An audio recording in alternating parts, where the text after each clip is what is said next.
ये अच्छा रेस्टोरेंट है ये। और यहाँ के मेन्यू में भी काफी सारी डिशेस हैं। आज हम पनीर डोलमा ट्राई करते हैं। ये तो मेन कोर्स हो गया। अगर हमें ये सब खाना होता तो हम किसी नॉर्मल रेस्टोरेंट में तो जा सकते थे। इतनी दूर क्यों आते हैं? ये रेस्टोरेंट अपनी चाट वाली डिशेस के लिए काफी ज्यादा फेमस है। एक काम करते, पापड़ी चाट, दही भल्ले, बर्गर और गोलगप्पे ऑर्डर करते हैं। काफी टाइम से कुछ चटपटा ही खाने का मन कर रहा था। बहू, तुम ये खा लोगी ना, या तुम्हारे लिए कुछ और ऑर्डर करें? नहीं माँ जी, मुझे भी ऐसी चटपटी चीज काफी पसंद है। थोड़ी देर में वेटर चाट पापड़ी, दही भल्ले, गोलगप्पे जैसी डिशेस लेकर आता है और पूरा परिवार एक साथ उसे एंजॉय करता है। और ऐसे ही 2-3 दिन गुजर जाते हैं। घड़ी में शाम के 4 बजे होते हैं कि तभी गली में बर्गर, गोलगप्पे, टिक्की वाला आता है। माँ वो देखो, टिक्की वाला आ गया। पूरे 2 दिन बाद ये, चलो चलकर इसकी गर्मा गर्म टिक्की खाते हैं। तुझे पता है बहू, हमारे पूरे मोहल्ले में इसकी आलू की चटपटी टिक्की काफी ज्यादा फेमस है। और तो और छोले चाट तो ये क्या ही बनाता है, ये देखते ही मुंह में पानी आ जाए। प्रीति जल्दी से नीचे जाती है और ठेले पर जो भी मौजूद था सब कुछ लेकर ऊपर आ जाती है, अपने ससुराल वालों को इस तरह बाहर की चीज खाता देख। लगता है आपको बाहर की चटपटी चीजों का कुछ ज्यादा ही शौक है।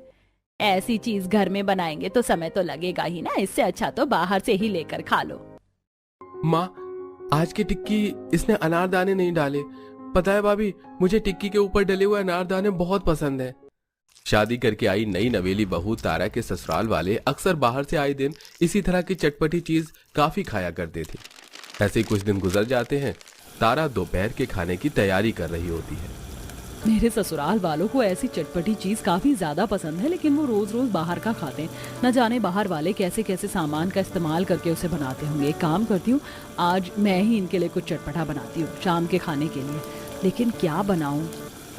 तारा शाम के खाने के लिए चटपटी चीज सोच रही होती है कि तभी उसे आइडिया आता है और वो जल्दी से आलू उबलने के लिए रख देती है। आज मैं सबके लिए तीखे तीखे चटपटे गोलगप्पे बनाऊंगी, सब खुश हो जाएंगे। दोपहर के खाने के बाद तारा गोलगप्पे बनाने की तैयारी में लग जाती है। इधर गैस पर आलू उबल रहे थे तो उधर परात में गोलगप्पे के लिए तारा आटा गूंथने लगती है। शाम तक तारा ढेर सारे गोलगप्पे और उनका खट्टा खट्टा पानी तैयार करके सबके लिए लेकर आती है, जिसे देख। अरे तारा बहू, आज तो तुमने घर में ही गोलगप्पे बना दिए। मेरा तो सुबह से ही गोलगप्पे खाने का बड़ा मन कर रहा था। अगर तुम नहीं आती तो मैं तो अभी बाहर से गोलगप्पे लेकर आने वाला था। ऐसे खट्टे खट्टे पानी को देख मेरे मुंह में तो अभी से ही पानी आने लग गया। बहू, अब जल्दी से गोलगप्पे बना हमारे लिए। तारा सभी के हाथ में एक एक कटोरी देती है और अब जल्दी जल्दी सबके लिए गोलगप्पे के अंदर आलू और तीखा तीखा चटपटा पानी भरकर देती है। सभी घर वालों को तारा के हाथ के तीखे तीखे चटपटे खट्टे खट्टे गोलगप्पे काफी पसंद आते हैं। माँ भाभी ने कितने तीखे तीखे गोलगप्पे बनाए, मजा आ गया खाकर। हाँ बहू, तुमने काफी बढ़िया गोलगप्पे बनाए। वैसे तो मैं कभी बिना सौट के गोलगप्पे खाती नहीं हूँ, लेकिन आज ना जाने क्यों बार बार ये तीखे गोलगप्पे खाने का बड़ा मन कर रहा है। भाभी, ऐसे गोलगप्पे तो मैंने आज से पहले कभी नहीं खाए। हमारी गली में जो ठेले वाला आता है ना, मेरे ख्याल से उसे आपसे सीखना चाहिए गोलगप्पे कैसे बनते हैं। अब जब भी मेरा गोलगप्पे खाने का मन हो, भाभी आप ही बनाना मेरे लिए। सभी को इतना खुश देखकर तारा भी काफी खुश होती है। अगले दिन तारा सबके लिए नाश्ते में पोहा और सैंडविच बनाकर लाती है, जिसे देख। भाभी, जब से आपके हाथ के तीखे गोलगप्पे खाए ना, तब से ये सादा खाने का तो बिल्कुल मन ही नहीं कर रहा। थोड़े गोलगप्पे बचे हैं क्या? हाँ, कल मैंने थोड़े एक्स्ट्रा बना दिए थे। अरे बहू, तो फिर देर किस बात की, जल्दी से लेकर आ तीखे तीखे गोलगप्पे।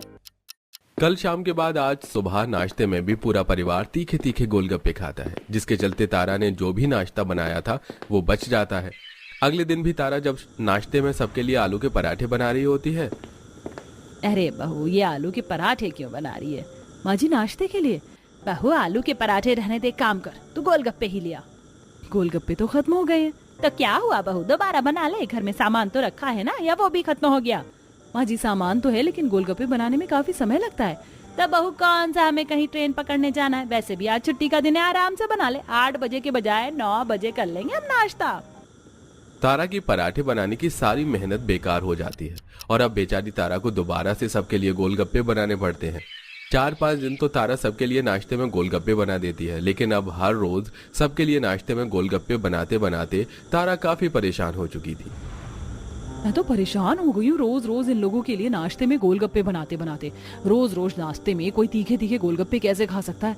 मेरा तो 2 बार में ही मन उब जाता है। तारा चिड़चिड़ाते हुए सबके लिए तीखे तीखे गोलगप्पे बनाकर लाती है।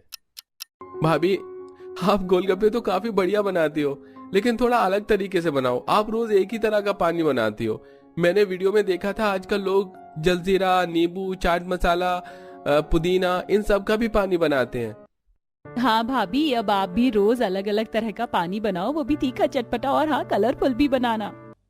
तारा वैसे ही सबके लिए सुबह सुबह उठकर नाश्ते में गोलगप्पे बनाते बनाते परेशान थी, तो वहीं अब अपनी नंद देवर की फरमाइश सुनकर तारा को तो दिन में ही तारे नजर आ जाते हैं। पानी तो फिर भी जल्दी बन जाता है, लेकिन परेशानी इन गोलगप्पों की। एक काम करती हूँ, एक साथ में ही 2-3 दिन के लिए गोलगप्पे बनाकर रख देती हूँ। सुबह उठकर सिर्फ पानी ही बनाना रह जाएगा। तारा ऐसा ही करती है, लेकिन अगले दिन जब नाश्ते में सब पिछले दिन के गोलगप्पे खाते हैं। अरे ये गोलगप्पे तो बिल्कुल भी क्रिस्पी नहीं है, लगता है ये पहले के बने हुए हैं। पापा जी, वो मैंने कल एक साथ ही 2-3 दिन के लिए गोलगप्पे बनाकर रख दिए थे। इन्होंने तो सीलन पकड़ ली, अब तो खाने में भी मजा नहीं आ रहा है। काम कर, दोबारा गोलगप्पे बना और अब से रोज ताजा ही बनाना। इतना भी काम चोरी करना अच्छी बात नहीं है। हर रोज अपने ससुराल वालों के लिए अलग अलग तरह के तीखे गोलगप्पे बनाने के लिए तारा को कभी सुबह 5 बजे उठना पड़ता है तो कभी सुबह 4 बजे। सूजी तो खत्म हो गई है और ये लोग तो आटे के गोलगप्पे भी नहीं खाएंगे। इनकी भी अलग अलग फरमाइश है। तारा काफी ज्यादा परेशान हो चुकी थी, इसलिए अब वो इस बारे में अपनी सास से बात करती है। माँ जी, कभी कभार का समझ में आता है, लेकिन रोज रोज तीखे गोलगप्पे कौन खाता है, वो भी सुबह सुबह नाश्ते में। पता है, आपके लिए गोलगप्पे बनाने के चक्कर में मुझे 4-4 बजे उठना पड़ता है, और अगर सामान खत्म हो जाए तो सुबह सुबह भागो। कल जब मैं सूजी लेने के लिए गई तो मोहल्ले के कुछ कुत्ते ही मेरे पीछे पड़ गए। मैं ही जानती हूँ मैं कैसे उनसे बचकर आई हूँ। अरे बहू, तो कौन कहता है तुझे कि तू खुद जा सामान लेने के लिए? रात में ही सारा सामान देख लिया कर और उमंग से मंगवा लिया कर। और बहू, तुझसे अब नाश्ते में सिर्फ गोलगप्पे ही तो बनवाते हैं। मेरी बड़ी बहन है ना कलावती, वो तो अपनी बहू से हर रोज नाश्ते में 10-10 तरह के पकवान बनवाती है। नाश्ते में कम से कम हम उसकी तरह तो नहीं है। अपनी सास से बात करके भी तारा को कोई सोल्यूशन नहीं मिलता, तो वहीं हर रोज नाश्ते में तीखे तीखे गोलगप्पे खाकर घर में आए दिन किसी न किसी को दस्त लगते रहते हैं। अरे 2 दिन हो गए हैं, लेकिन ये दस्त बंद होने का तो नाम ही नहीं ले रहे। मैं तो कुछ ज्यादा बाहर का खाता भी नहीं हूँ, तो ये दस्त कैसे लग गए? ये तो वही बात हो गई, 900 चूहे खाकर बिल्ली हज को चली। सुबह सुबह नाश्ते में तीखे तीखे गोलगप्पे खाओगे तो सुबह बाथरूम में आग तो निकलेगी ही ना। सबके लिए सुबह सुबह नाश्ते में तीखे तीखे गोलगप्पे बनाने के बाद अब तारा अपने कमरे में जाकर आराम करने लगती है कि तभी उसके फोन पर चाट पापड़ी की रील आती है, जिसे देख। अरे वाह, चाट पापड़ी बनाना तो काफी आसान है, इसमें तो ज्यादा मेहनत भी नहीं लग रही। काम करती हूँ, कल सुबह सबके लिए नाश्ते में चाट पापड़ी ही बनाती हूँ और ऐसी बनाऊंगी कि सब गोलगप्पे को भूल जाएंगे। अगले दिन तारा सबके लिए नाश्ते में तीखे तीखे गोलगप्पे न बनाकर चाट पापड़ी बनाती है, जिसे देख। ये क्या बहू, आज तूने गोलगप्पे ना बनाकर ये चाट पापड़ी बनाई? इसे खाने में क्या मजा? अरे माँ जी, बहुत मजा आएगा, एक बार खाकर तो देखिए। मैंने गोलगप्पे इसलिए नहीं बनाई क्योंकि सूजी खत्म हो गई थी और आटे के तो गोलगप्पे आप लोगों को पसंद नहीं, और सुबह सुबह दुकान भी नहीं खुली होती। एक बार आप ये चाट पापड़ी ट्राई करके देखिए। तारा के बार बार कहने पर जब सभी चाट पापड़ी खाते हैं, अरे भाभी, आज आपने कमाल कर दिया। ये चाट पापड़ी तो आपके तीखे तीखे गोलगप्पे से भी काफी ज्यादा बढ़िया है। क्यों माँ, सही कहा ना मैंने? वैसे भी गर्मी में रोज तीखा तीखा खाना सेहत के लिए अच्छा नहीं है, और ये ठंडी ठंडी चाट पापड़ी खाकर तो मजा ही आ गया। पेट में कितना ठंडा ठंडा लग रहा है। बहू, तू गोलगप्पे तो काफी बढ़िया बनाती है, इसमें कोई शक नहीं, लेकिन तेरे चाट पापड़ी तो उससे भी ज्यादा बढ़िया। अब रोज रोज तीखा खाने से आए दिन हम लोगों को दस्त लगते थे, लेकिन इस चाट पापड़ी से क्या ही नुकसान होगा। इसीलिए अब से तू हर रोज नाश्ते में हमारे लिए चाट पापड़ी ही बनाएगी। अपनी सास की बात सुनकर तारा के तो पैरों तले जमीन ही खिसक जाती है, और अब बेचारी तारा को अगले दिन सबके लिए नाश्ते में सुबह सुबह उठकर चाट पापड़ी बनानी पड़ती है। सब लोग पैर पर कुल्हाड़ी मारते हैं और मैंने तो कुल्हाड़ी पर ही पैर मार दिया। इतनी मेहनत तो गोलगप्पे को बनाने में भी नहीं लगती थी जितनी चाट पापड़ी को बनाने में लगती है। पहले चटनी बनाओ, फिर दही, और अब ये पापड़ी, और तो और डेकोरेट भी करो। हे भगवान, ये क्या कर दिया मैंने। अब मुझे अपने भुक्कड़ ससुराल वालों के लिए रोज रोज ये चाट पापड़ी बनानी पड़ेगी। शादी वाले घर